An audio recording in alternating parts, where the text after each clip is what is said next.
Hello friends, ನಮಸ್ಕಾರ. ಕೀರ್ತಿ simple ಅಡುಗೆಗೆ ಸ್ವಾಗತ. ಬರ್ರಿ ಇವತ್ತು ಫ್ರೂಟ್ಸ್ ಕಸ್ಟರ್ಡ್ ಸಲಾಡ್ ಮಾಡೋದನ್ನು ನೋಡೋಣ್ರಿ. ಭಾಳ ಟೇಸ್ಟಿಯಾಗಿರ್ತೈತಿ. ಇದು ಸಮ್ಮರ್ಗೆ ಅಂಕರು ಹೇಳಿ ಮಾಡಿಸಿದಂಥ ರೆಸಿಪಿ ನೋಡ್ರಿ. ಇದು ತಂಪಾಗಿ ತಿಂದಂಕರು ಸೂಪರ್ ಆಗಿರ್ತೈತಿ. ಇದು ಮಕ್ಕಳಿಂದ ಹಿಡಿದು ದೊಡ್ಡವ್ರ ತನಕ ಇದನ್ನು ಭಾಳ ಇಷ್ಟಪಟ್ಟನ ತಿಂತಾರೆ ನೋಡ್ರಿ. ದಿನ ಮಾಡಿಕೊಟ್ರು ತಿನ್ನ ಇಷ್ಟಪಟ್ಟನೆ ಎಲ್ಲರೂ ತಿಂತಾರೆ ನೋಡ್ರಿ. ನೀವು ಕೂಡ ಒಮ್ಮೆ ಈ ರೆಸಿಪಿನ ಟ್ರೈ ಮಾಡಿರಿ. ಅಷ್ಟು ಸೂಪರ್ ಆಗಿರ್ತೈತಿ ಮತ್ತು ಹೆಲ್ದಿನೂ ಕೂಡ ಹೌದು. ಎಲ್ಲನೂ ಹಣ್ಣನ್ನು ಹಾಕಿರೋದ್ರಿಂದ ಭಾಳ ಸೂಪರ್ ಆಗಿರ್ತೈತಿ ಮತ್ತು ಹೆಲ್ದಿನೂ ಕೂಡ ಹೌದು. ಇವಾಗ ಯಾವ ರೀತಿ ಮಾಡ್ಬೋದು ಅಂತ ನೋಡ್ಕೊತ ಹೋಗೋಣ ಬರ್ರಿ.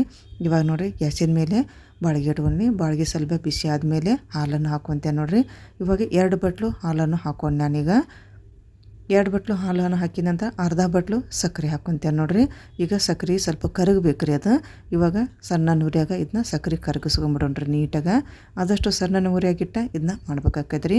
ಈಗಿನ ಸೈಡಿಗೆ ಇಟ್ಕೊಂಡ್ಬಿಡೋಣ ಸಕ್ಕರೆ ಕರಗೋ ತನಕನೂ. ಇಲ್ಲಿ ನೋಡಿರಿ, 2 ಟೇಬಲ್ ಸ್ಪೂನ್ ಆಗೋಷ್ಟು ನಾನು ಕಸ್ಟರ್ಡ್ ಪೌಡ್ರ್ ತೊಗೊಂಡೇನಿ. ಇವಾಗ ಇದನ್ನ ಹಾಲನ್ನು ಹಾಕಿ ಗಂಟಿಲ್ದಂಗೆ ನೀಟಾಗಿ ಕಲಿಸ್ಕೊಂಬಿಡೋಣ್ರಿ. ನಾನು 2 ಟೇಬಲ್ ಸ್ಪೂನು ತೊಗೊಂಡೇನ್ರಿ ಇಲ್ಲಿ ಕಸ್ಟರ್ಡ್ ಪೌಡರು. ಇವಾಗ ಹಾಲನ್ನು ಹಾಕಿ ಗಂಟಿಲ್ದಂಗೆ ಕಲಿಸ್ಕೊಂಬಿಡೋಣ್ರಿ. ಸ್ವಲ್ಪನೂ ಗಂಟಿಗೆ ಹಾಕೋಬಾರ್ದು. ಆ ರೀತಿನ ಕಲಿಸ್ಕೊಂಡು ಇದನ್ನ ಸೈಡಿಗೆ ಇಟ್ಕೊಂಬಿಡೋಣ. ಇದು ಹಾಲು ಕುದಿಯೋದ್ರೊಳಗೆ ಇದು ರೆಡಿ ಮಾಡ್ಕೋಬೇಕಾಗತ್ತೆ ರೀ ನಾವು ಕಸ್ಟರ್ಡ್ ಪೌಡ್ರನ್ನ ಈ ರೀತಿ ಕಲಿಸ್ಕೊಂಡು ಗಂಟಿಲ್ದಂಗೆ. ಈಗ ಕಸ್ಟರ್ಡ್ ಪೌಡರು ಕಲಿಸ್ಕೊಂಡಿದ್ದು ಆಯ್ತು ನೋಡ್ರಿ. ಇವಾಗ ಮಿಲ್ಕ್ ಪೌಡ್ರ್ ತೊಗೊಂಡೇನೆ. ಇವಾಗ ಮಿಲ್ಕ್ ಪೌಡ್ರು 1.5 ಸ್ಪೂನ್ ತೊಗೊಂಡೇನೆ ನೋಡ್ರಿ. ಇಲ್ಲಿಗ ದೊಡ್ಡ ಸ್ಪೂನ್ದಾಗ 1.5 ಸ್ಪೂನ್ ತೊಗೊಂಡೇನಿ. ಇದನ್ನು ಕೂಡ ಗಂಟಿಲ್ದಂಗೆ ಹಾಲನ್ನು ಹಾಕಿ ನೀಟಾಗಿ ಕಲಿಸ್ಕೊಂಬಿಡೋಣ್ರಿ ಮಿಲ್ಕ್ ಪೌಡ್ರನ್ನ. ಈಗ ನೋಡಿರಿ, ಮಿಲ್ಕ್ ಪೌಡ್ರನ್ನು ಕಲಿಸ್ಕೊಂಡಿದ್ದು ಆಯ್ತು. ಇವಾಗ 2 ರೆಡಿ ಆಯ್ತು. ಇವಾಗ ಹಾಲು ಕೂಡ ರೆಡಿ ಆಗೈತೆ ನೋಡ್ರಿ. ಇಲ್ಲಿ ಕುದ್ದೈತಿ ಮತ್ತು ಸಕ್ಕರೆನೂ ಕೂಡ ನೀಟಾಗಿ ಕರಗೈತೆ ರೀ. ಈಗ ಇದಕ್ಕೆ ನಾವು ಕಲಿಸಿದಂತಹ ಫಸ್ಟ್ ಏನು ಕಲಿಸಿದ್ವಲ್ಲ ರೀ ಅದನ್ನ ಹಾಕ್ಕೊಂಬಿಡೋಣ. ಮಿಲ್ಕ್ ಪೌಡ್ರ್ ಫಸ್ಟಿಗೆ ಹಾಕ್ಕೊಂಬಿಡೋಣ್ರಿ. ಇವಾಗ ಹಾಕಿ ಗಂಟಿಲ್ದಂಗೆ ಒಂದು ಸಲ ಮಿಕ್ಸ್ ಮಾಡ್ಕೊಂಬಿಡೋಣ. ಸಣ್ಣ ಉರಿಯಾಗಿಟ್ಟು ಇದನ್ನ ರೆಡಿ ಮಾಡ್ಕೋಬೇಕಾಗೈತಿ. ಜೋರು ಉರಿಯಾಗಿಟ್ಟು ಇದು ಮಾಡಾಕಂದ್ರೆ ಹೊತ್ತೋಗೋ ಚಾನ್ಸಸ್ ಇರ್ತೈತಿ. ಅಷ್ಟು ಟೇಸ್ಟಿಯಾಗಿ ಬರೋದಿಲ್ಲ ಅದು. ಈಗ ಹಾಲಿನ ಪೌಡ್ರ್ ಹಾಕಿದ ನಂತರ ಈಗ ಕಸ್ಟರ್ಡ್ ನಾವೇನು ಕಲಿಸ್ಕೊಂಡಿಟ್ಟಿದ್ದಿಲ್ಲ ಅದನ್ನು ಕೂಡ ಹಾಕ್ಕೊಂತೇನೆ ನೋಡಿರಿ. ಕಸ್ಟರ್ಡ್ ಪೌಡ್ರ್ ಕಲಿಸ್ಕೊಂಡಿದ್ದಿಲ್ಲ ಹಾಲಿನಾಗ ಅದನ್ನು ಕೂಡ ಹಾಕ್ಕೊಂಡೆ. ಇದು ಹಾಕಿದ ನಂತರ ನೀಟಾಗಿ ಸಣ್ಣ ಉರಿಯಾಗ ಗಂಟಿಲ್ದಂಗೆ ಕಲಿಸ್ಕೋಬೇಕಾಗತ್ತೆ ರೀ. ಹಾಲಿನ ಪೌಡ್ರು ಮತ್ತು ಕಸ್ಟರ್ಡ್ ಪೌಡ್ರ್ ಹಾಕಿದ ನಂತರ ಸ್ವಲ್ಪನೂ ಗಂಟಿರಕ್ಕೆ ಹೋಗ್ಬಾರ್ದು. ಈ ರೀತಿ ಚಮಚೆ ಬಿಡ್ಲಾರ್ದಂಗೆ ನೀಟಾಗಿ ಇದನ್ನು 1 ನಿಮಿಷ ಇದನ್ನ ಕುದಿಸ್ಕೋಬೇಕಾಗತ್ತೆ ರೀ. ಸ್ವಲ್ಪ ಕ್ರೀಮಿಯಾಗಿ ಬಂದ್ರಂಕರು ಸೂಪರ್ ಆಗಿರ್ತೈತಿ. ಐಸ್ ಕ್ರೀಮ್ ತಿಂದ ಅಂತ ಫೀಲಿಂಗ ಬರ್ತೈತೆ ನೋಡಿರಿ. ಸೇಮ್ ಟೇಸ್ಟ್ ಅದೇ ಇರ್ತೈತಿ. ಇದು ವೆನಿಲಾ ಐಸ್ ಕ್ರೀಮು ಯಾವ ರೀತಿ ಟೇಸ್ಟ್ ಇರುತ್ತಲ್ಲ ಅದೇ ರೀತಿ ಟೇಸ್ಟ್ ಇರ್ತೈತೆ ನೋಡಿರಿ. ಇದು ಸೂಪರ್ ಆಗಿರ್ತೈತಿ. ಇದು ಮಕ್ಕಳಂಕರು ಭಾಳ ಅಂದ್ರೆ ಭಾಳ ಇಷ್ಟಪಟ್ಟನ ತಿಂತಾರೆ ಇದನ್ನ. ಈಗ ನೋಡಿರಿ, 1-2 ಕುದಿ ಕುದಿಸ್ಕೋಬೇಕಾಗೈತಿ. ಇದು 1-2 ಕುದಿ ಕುದ್ದ ಮೇಲೆ ಇದನ್ನ ಆರಾಕ್ ಬಿಟ್ಬಿಡ್ಬೇಕು ರೀ. ಪೂರ್ತಿ ಆರಿದ ಮೇಲೆ ನಾವು ನಮಗೆ ಯಾವ ಹಣ್ಣು ಬೇಕಲ್ಲ ಆ ಹಣ್ಣನ್ನು ಎಲ್ಲ ಹಣ್ಣನ್ನು ಹಾಕಿ ಇದನ್ನ ಮಿಕ್ಸ್ ಮಾಡ್ಕೋಬೇಕಾಗೈತಿ. ಡ್ರೈ ಫ್ರೂಟ್ಸನ್ನು ಕೂಡ ನೀವು ಹಾಕೋಬೋದು ನೋಡಿರಿ. ಪಿಸ್ತಾ, ಗೋಡಂಬಿ, ಬಾದಾಮಿ ಅದನ್ನು ಕೂಡ ಸಣ್ಣಗನ ಕಟ್ ಮಾಡಿಕೊಂಡು ಅದನ್ನು ಕೂಡ ಹಾಕೋಬೋದು ನೋಡಿರಿ. ಈಗ ನೋಡಿರಿ, ಕುದ್ದಿದ್ದು ಆಯ್ತು. ಇವಾಗ ಇದನ್ನ ಆರಾಕಿ ಬಿಟ್ಟುಬಿಡ್ರಿ. ಒಂದು 2 ಕುದಿ ಅಷ್ಟು ಕುದಿಸಿದ್ನೆಲ್ಲ ಇದನ್ನ ಪೂರ್ತಿ ತಣ್ಣ ಆಗ್ಬೇಕದು. ಅಲ್ಲಿ ತನಕ ಇದನ್ನ ಸೈಡಿಗೆ ಇಟ್ಕೊಂಬಿಡೋಣ್ರಿ.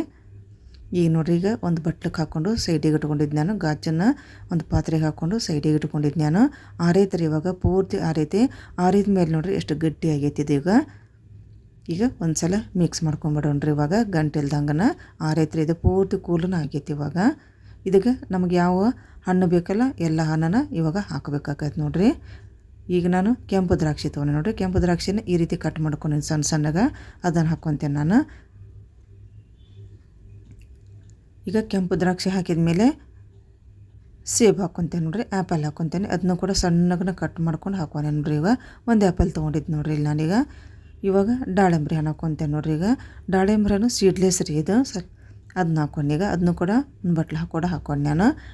ಈಗ ಎಲ್ಲ ಹಾಕಿದ ಮೇಲೆ ನೀಟಾಗಿ ಮಿಕ್ಸ್ ಮಾಡ್ಕೊಂಬಿಡೋಣ. ಇದಕ್ಕೆ ಬಾಳೆಹಣ್ಣು ಮತ್ತು ಮಾವಿನ ಹಣ್ಣು ಕೂಡ ಹಾಕೋಬೋದು ನೋಡಿರಿ. ನಿಮ್ಗೆ ಏನೇನು ಲೈಕ್ ಇರುತ್ತಲ್ಲ, ಯಾವ ಹಣ್ಣು ನಿಮ್ಗೆ ಲೈಕ್ ಆಕೈತಲ್ಲ ಎಲ್ಲ ಹಣ್ಣನ್ನು ಈ ರೀತಿ ಸಣ್ಣ ಕಟ್ ಮಾಡಿಕೊಂಡು ಇದ್ರ ಜೊತೆ ಮಿಕ್ಸ್ ಮಾಡಿಕೊಂಡು ಇದನ್ನ ರುಚಿ ನೋಡ್ಬೋದು ನೋಡಿರಿ. ಮತ್ತು ಡ್ರೈ ಫ್ರೂಟ್ಸನ್ನು ಕೂಡ ಹಾಕೋಬೋದು. ಪಿಸ್ತಾ, ಗೋಡಂಬಿ, ಬಾದಾಮಿ ಅದನ್ನು ಕೂಡ ಸಣ್ಣ ಕಟ್ ಮಾಡಿಕೊಂಡು ಅದನ್ನು ಕೂಡ ಇದ್ರ ಜೊತೆ ಮಿಕ್ಸ್ ಮಾಡಿಕೊಂಡು ಫ್ರಿಜ್ನಾಗ ಇಟ್ಕೊಂಡು ಕೂಲಾಗಿ ತಿಂದ್ರಂಕರು ಸಮ್ಮರಿಗೆ ಸೂಪರ್ ಆಗಿರ್ತೈತೆ ನೋಡಿರಿ. ಇದು ದಿನ ತಿಂದರೂ ಇದು ಬೇಜಾರನ್ನ ಆಗೋದಿಲ್ಲ. ಸೇಮ್ ಐಸ್ ಕ್ರೀಮ್ ತಿಂದಂಗೆ ಫೀಲಿಂಗ್ ಆಕೈತಿ ಮತ್ತು ಹೆಲ್ದಿನೂ ಕೂಡ ಹೌದ್ರಿ. ಇದು ಎಲ್ಲ ಹಣ್ಣನ್ನು ಹಾಕಿ ಮಾಡೋದ್ರಿಂದ ಮನ್ಯಾಗ ಮಾಡಿರ್ತೀವಲ್ಲ, ಹೀಗಾಗಿ ಸೂಪರ್ ಆಗಿರ್ತೈತಿ. ನೀವು ಕೂಡ ಈ ಒಂದು ರೆಸಿಪಿನ ಟ್ರೈ ಮಾಡಿರಿ. ಒಂದು ಲೈಕ್ ಆದ್ರೆ ಒಂದು ಲೈಕ್ ಮಾಡಿರಿ ಮತ್ತು ಆದಷ್ಟು ಶೇರ್ ಮಾಡಿರಿ. ಮತ್ತು ನೀವು ಕೂಡ ಒಮ್ಮೆ ಟ್ರೈ ಮಾಡಿರಿ. ಮತ್ತು ಹೆಲ್ದಿ ರೆಸಿಪಿನೇ ಇರೋದ್ರಿಂದ ನೀವು ಕೂಡ ಒಮ್ಮೆ ಟ್ರೈ ಮಾಡಿ ಇದರ ರುಚಿ ನೋಡಿರಿ. ಸಮ್ಮರ್ಗೆ ಅಂಕರು ಹೇಳಿ ಮಾಡಿಸಿದಂಥ ರೆಸಿಪಿ ನೋಡಿರಿ, ಅಷ್ಟು ಟೇಸ್ಟಿಯಾಗಿ ಬರ್ತೈತಿ ಇದು. ಅದರ ಜೊತೆನ ನನ್ನದೊಂದು ಚಾನೆಲ್ ನೀವು ಸಬ್ಸ್ಕ್ರೈಬ್ ಕೂಡ ಮಾಡ್ಕೊಂಬಿಡ್ರಿ. ಇನ್ನೊಂದು ಹೊಸ ರೆಸಿಪಿಯೊಂದಿಗೆ ಬರುತ್ತೇನೆ. ಅಲ್ಲಿ ತನಕ ನಮಸ್ಕಾರ, ಧನ್ಯವಾದ.